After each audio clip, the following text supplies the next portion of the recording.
আজকে এই পরিবর্তিত বাংলাদেশের যে জুলাই, সেই জুলাই আমরা স্বচক্ষে দেখেছি কিভাবে কোন নেতা নির্দেশের অপেক্ষা না করে এদেশের ছাত্র শ্রমিক জনতা রাজপথে ঝাঁপিয়ে পড়েছিল। হচ্ছে চট্টগ্রাম, এই চট্টগ্রাম বন্দরকে বিদেশিদের হাতে তুলে দেওয়ার মধ্য দিয়ে দেশের সার্বভৌমত্বকে সংকটের মুখে ফেলা হচ্ছে। করিডোরের নামে আমাদের এই খাল কেটে কুমির আনা হচ্ছে।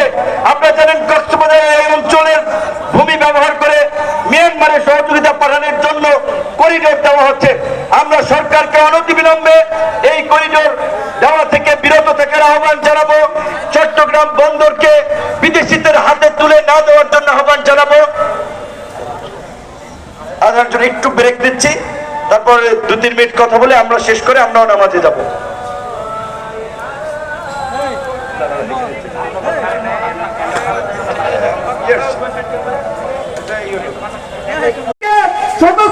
অংশগ্রহণ করার ধন্যবাদ, আবারও ধন্যবাদ জানাই। শেষ করলাম। সালাম আলাইকুম রহমতুল্লাহ ওয়া বারাকাতুহু। আজকে এই সমাবেশের এখানে সমাপ্তি ঘোষণা করা হলো।